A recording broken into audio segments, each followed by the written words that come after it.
Aujourd'hui, on va se retrouver pour un petit moment blabla où je vais vous parler de mon expérience dans des écoles de comédie musicale que j'ai faites à Paris. Donc j'ai fait 2 écoles et j'ai fait donc en tout 2 ans de formation. Et l'idée de la vidéo, c'est un peu d'apporter mon témoignage et mon expérience pour que vous vous dites est-ce que ça vaut le coup ou pas que je fasse une de ces écoles si jamais c'est quelque chose que vous avez envisagé, que vous avez envie de faire. Ça va pas être un espèce de tribunal de ce qui est bien ou ce qui n'était pas bien dans ces 2 écoles-là. Et évidemment, c'est pas une vidéo omnisciente où je vous dis que mon point de vue c'est le bon et que mon expérience c'est la bonne et que donc vous devez m'écouter. Pas du tout, moi j'apporte juste ma petite pierre à l'édifice et puis vous faites de mon témoignage ce que vous voulez.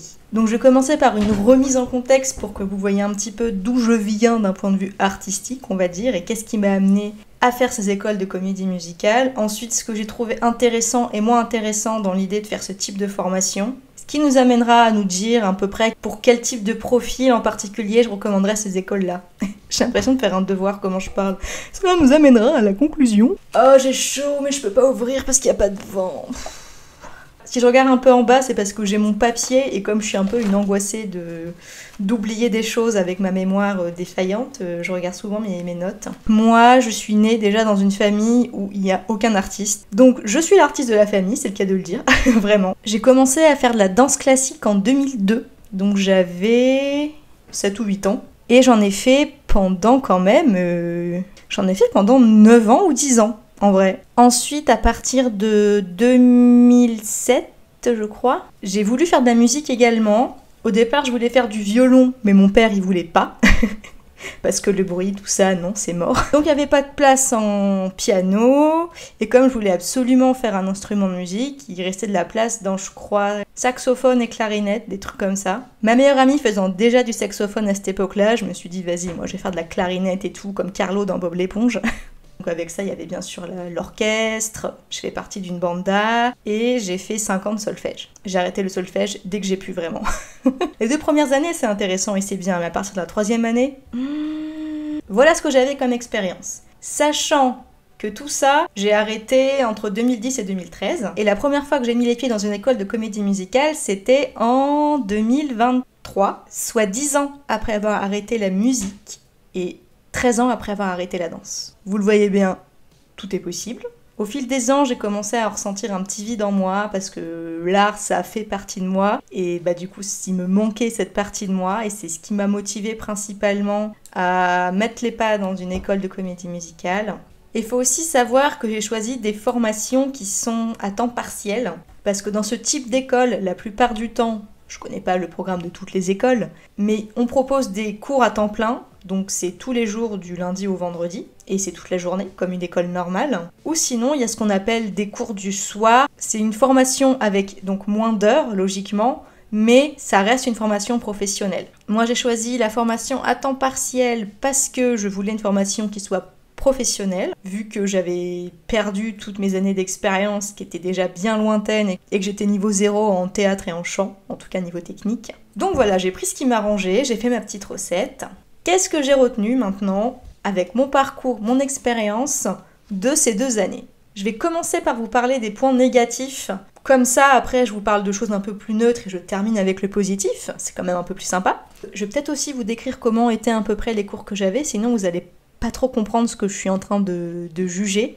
Donc la formation temps partiel, je vous ai dit, c'est 3 soirs par semaine pendant 3 heures. Il y avait un soir où on bossait du chant, un soir où on bossait la danse et un soir où on bossait le théâtre. Et aussi par-ci par-là, certains dimanches, il y avait des répétitions. Pour moi, la plus grosse contrainte de ce type de formation, c'est évidemment le budget que c'est. Parce que ça reste des formations qui sont faites par des écoles privées. Je crois qu'une année en temps plein, selon les écoles toujours bien sûr, ça peut aller peut-être 6 000 € pour les moins chers, jusqu'à 10 000 € pour les plus chers. Et en temps partiel, moi j'ai payé 4 000 € la première année, enfin genre 3 800, et la deuxième année, normalement c'était 4 000 €, mais ils ont une option, on va dire, où tu fais un spectacle de fin d'année, sur les 3 derniers mois de l'année, pardon. Et avec cette option-là, tu pouvais avoir, on va dire, 1 000 € de réduction sur ta formation.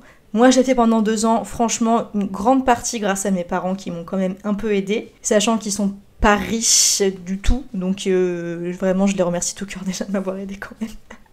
Et ensuite, bien sûr, aussi avec ce que je gagnais avec mon travail. Hein. Vous pouvez payer plusieurs fois par mois ou en 3 fois. Vous n'êtes pas obligé de déballer 4000 balles d'un coup sur la table. Et je sais aussi qu'il y a des... Vous pouvez vous faire financer, je crois. Il y a des écoles qui proposent un financement. Regardez sur mon compte formation, quand même, parce qu'il y a quelques écoles où ils proposent de prendre en partie en charge. Et bien sûr aussi, il y a des systèmes de bourse, hein, mais je sais pas si en temps partiel, il y a des boursiers. Je pense que c'est que pour les temps pleins. Chaque école, il faut vous renseigner de toute façon. Je peux pas, moi, vous dire les conditions de toutes les écoles.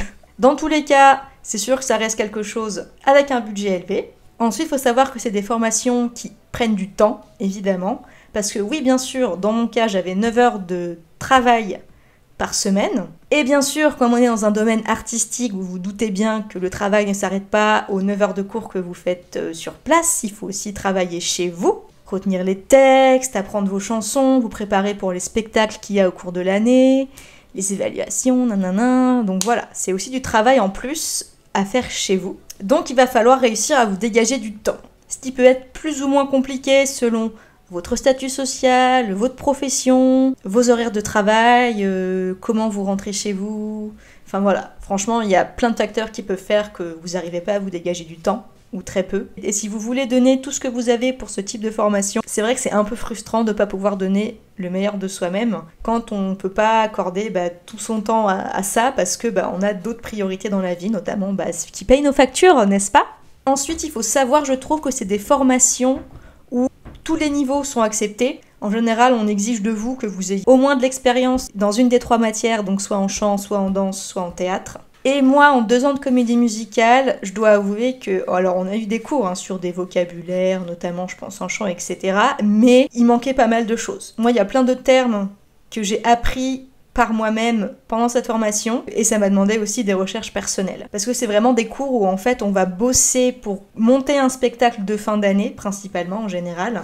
Donc les cours que vous allez recevoir, ça va plus être des cours de performance au niveau de votre chant, au niveau de votre jeu d'acteur, au niveau bien sûr de la danse, mais on va pas vous asseoir sur un pupitre pour vous dire alors voilà comment lire la musique, tout simplement parce qu'on n'a pas le temps. Donc moi je trouve que si vous ne connaissez pas la musique notamment, ça peut être assez compliqué. Une partition, c'est vraiment comme si on te donnait un manuel en fait écrit en chinois si tu ne sais pas lire la musique. Parce que les profs, eux, ils vont expliquer vite fait, oui, alors une noire c'est 2 temps, une blanche c'est 2 temps, ça c'est un soupir, mais expliquer là comme ça vite fait dans le contexte d'un cours, c'est pas pareil que d'assimiler quand t'as fait genre 50 solfèges comme moi j'ai fait, tu vois. Donc ouais, moi je suis quelqu'un de nerveux, faut que je fasse quelque chose de mes mains, pardon.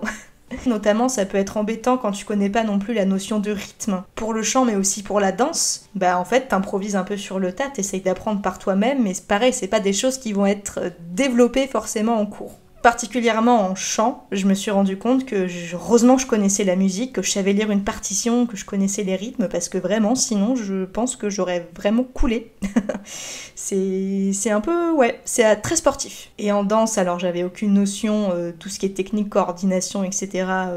On oublie, la danse, j'avais arrêté il y a 10 ans, donc c'est comme si je recommençais à zéro. Et en plus, moi j'avais fait du classique, alors rien à voir. Mais pareil, au moins je savais me repérer sur les temps, sur la musique, et ça aide beaucoup.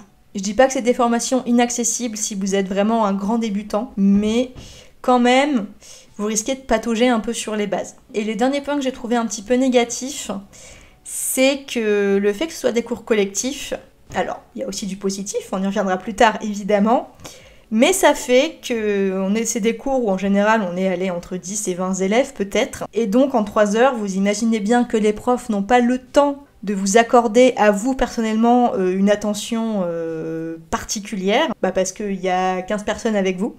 Et donc pour ce qui est de l'évolution personnelle, il y a bien sûr de l'évolution par le travail au fil de l'année et parce que les profs vont toujours vous donner des petits conseils par-ci par-là. Là, vous allez d'abord évoluer en collectif, donc ce qui est une expérience assez différente et du coup, je trouve qu'on progresse moins vite dans le personnel, à part peut-être si on arrive à pratiquer tous les jours, etc.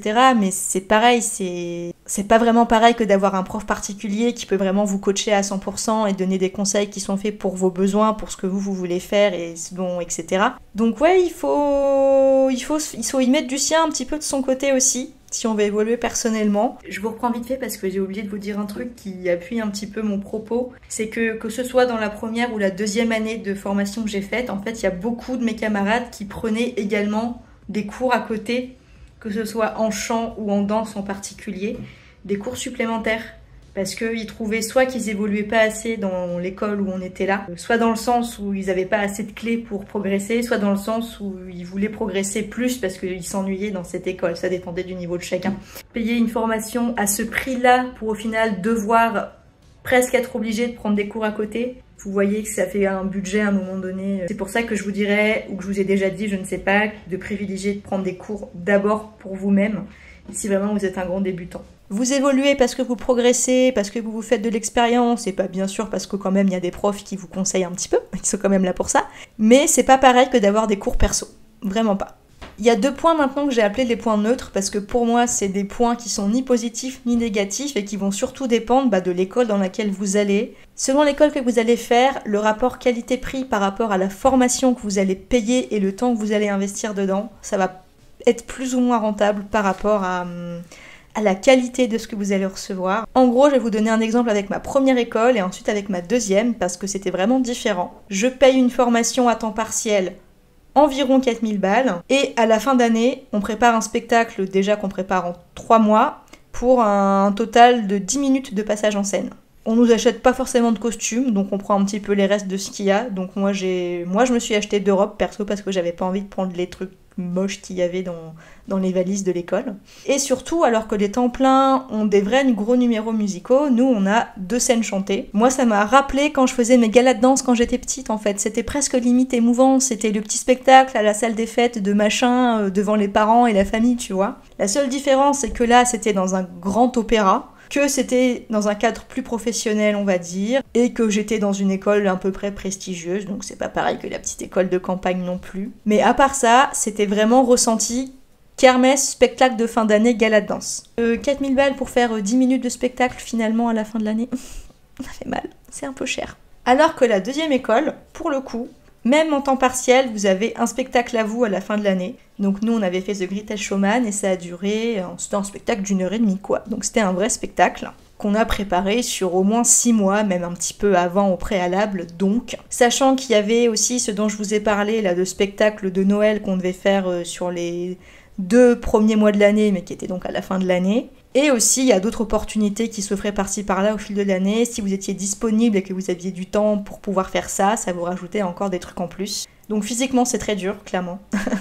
Mais au moins, là, je peux dire que le rapport qualité-prix, j'ai rien à redire. Et enfin, la qualité de vos cours et de ce que vous allez apprendre, ça va aussi dépendre des profs que vous avez, parce que les profs, ils changent au fil des ans. Ils changent d'une école à l'autre. Et il y a des profs, on va dire, qui vont avoir des méthodes, quand ils en ont, plus ou moins adaptés, qui vont plus ou moins vous correspondre et répondre à vos besoins.